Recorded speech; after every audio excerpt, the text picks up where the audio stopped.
네, 안녕하세요. 여러분들 반갑습니다. 금융과 에너지 업종을 누구보다 쉽게 알려주는 데이안 멘토 권혁철입니다. 오늘 대성창투라는 기업 리뷰해 보도록 할 텐데요. 대성창투는 여러분들도 아시다시피 벤처캐피탈이죠. 일단 오늘 제가 말씀드릴 내용은 이 대성창투가 투자했었던 시프트업 관련인데요. 이 스텔라 블레이드라는 게임 때문에 말씀을 드리려고 합니다. 그리고 시프트업 지분이 아직 남아있다라는 사실까지 전해드리면서 같이 한번 확인해 보면서 천천히 얘기 나눠보도록 하겠습니다. 먼저 시작하기 전에 저희 데이업 채널에 오시면은 모든 종목들을 커버해드리고 있으니까 찾아와 주시면 정말 감사하겠고, 제 영상도 끝까지 지켜봐 주시면서 댓글로 궁금하신 것들 남겨주시면은 다음 영상에서 말씀을 드리도록 하겠습니다. 그러면 대선창투 바로 보도록 할게요. 일단 대선창투 여러분들도 아시는 분들이 상당히 많을 거라고 생각을 하고 있는데, 모르시는 분들을 위해서 간단하게 말씀을 드리자면 이 중소벤처기업에 대한 투자 금융을 제공하고 있는 사업을 지속적으로 영위하고 있죠. 그 기술력이 높지만 자본과 경영 여건이 취약한 기업 설립 초기 단계에 있는 벤처기업들에게 대출이 아닌 지분 투자 방식으로 주 인수합병, 상장 등을 통해서 투자 자금을 회수하고 있는 사업을 진행을 하고 있는데요. 투자 방법에는 크게 두 가지 정도가 있습니다.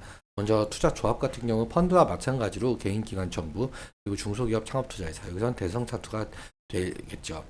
여기 있는 자금들을 모두 모아서 벤처기업에게 투자를 하는 것을 투자 조합이라고 말을 하고 있고, 직접 투자 같은 경우 말 그대로 대성창투가 벤처기업들에게 직접적으로 투자를 하고 있는 것을 말하고 있습니다. 그리고 보통적으로 투자 조합 같은 경우 사업보고서에서 어디에 투자했는지 어느 정도 유추가 가능한 형편이지만, 직접 투자 같은 경우 뉴스 기사로만 접할 수 있어서 찾기가 상당히 힘든 부분이 있습니다. 다음으로 넘어가서 벤처기업들은 여러분들도 아시다시피 경제적 자금이 상당히 부족한 상태인데, 그래서 외부 투자 유치가 필수적이에요. 투자 유치는 한 번으로 끝나는 것이 아니라 여러 단계에 걸쳐서 시행이 되고 있습니다. 먼저 시리즈 A 같은 경우는 서비스 오픈하기 위한 준비 단계에서 받는 투자.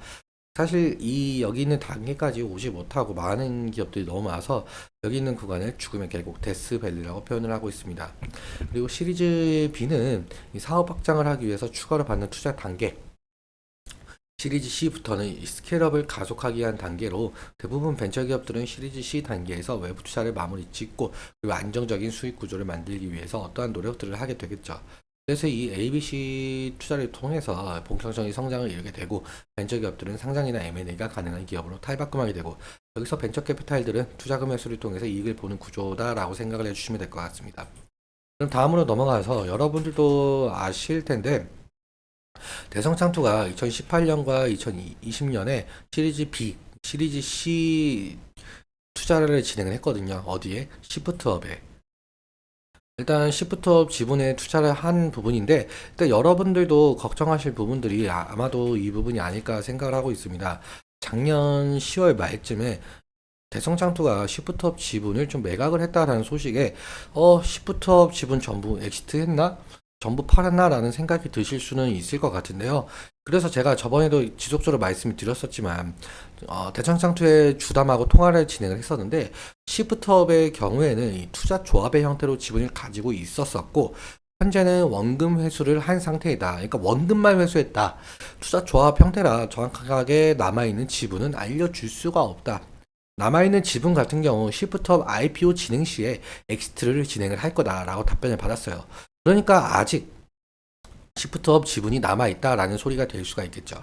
일단 여러분들 뭐 시프트업 지분 남아있다는 사실 좀 알아두시면 좋을 것 같고, 그렇다면 이 시프트업이 도대체 어떤 회사이길래 대성창투가 투자했는지 그 부분도 좀 함께 살펴봐야겠죠.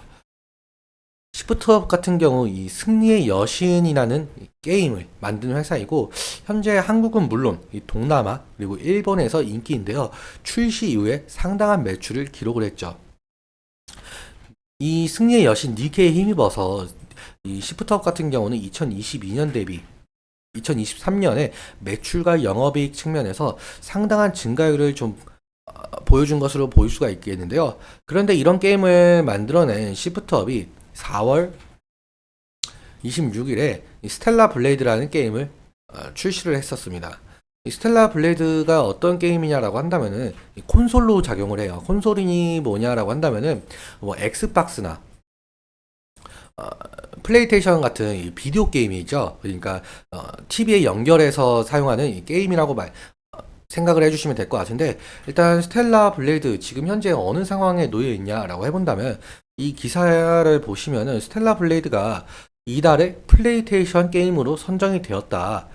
그리고 여기 보시면은 가장 많은 사용자들에게 득표를 받았다. 그러니까 지금 스텔라 블레이드는 상당히 좋은 평가를 받고 있다라고 생각을 해주시면 될 것 같습니다. 그리고 또 하나의 기사가 더 있는데요. 이 스텔라 블레이드가 지금 현재 상장 예심에 추진 중에 있고, 그리고 여기 밑에 내려 보시면은 판매량뿐만 아니라 시장 평가도 좋은 상황이다. 일본, 프랑스, 영국 등 주요국 PS5 판매량 톱5를 기록을 하고 있고, 그리고 미국 최대 이커머스 플랫폼이 아마존에서 PS5 게임 중 판매량 1위를 유지하고 있고, 영국과 스페인에서도 지금 판매량 1위에 올라가 있죠. 그러니까 지금 해외에서도 상당히 좋은 평가를 받고 있고, 판매량도 상당하다는 것을 좀 느낄 수가 있을 것 같습니다.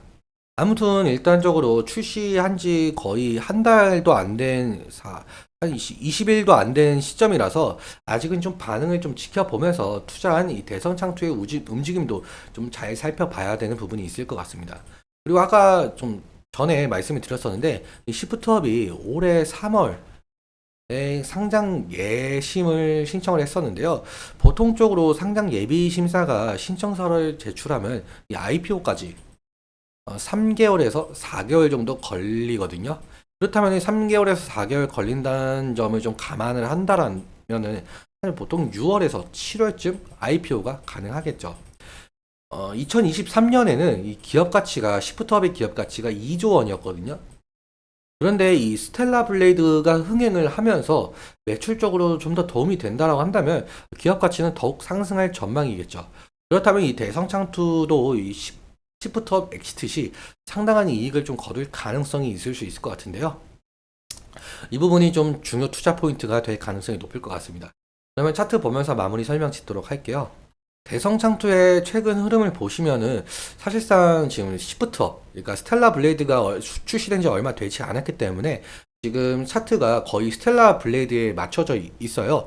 그래서 앞으로도 그 시프트업 엑시트 전까지는 스텔라 블레이드 이슈로 인해서 상승할 가능성이 있다는 뜻이 될 수 있을 것 같은데요. 일단 아무튼 지지라인 같은 경우 이 10일 이평선 부분을 좀 생각을 할 수가 있을 것 같습니다.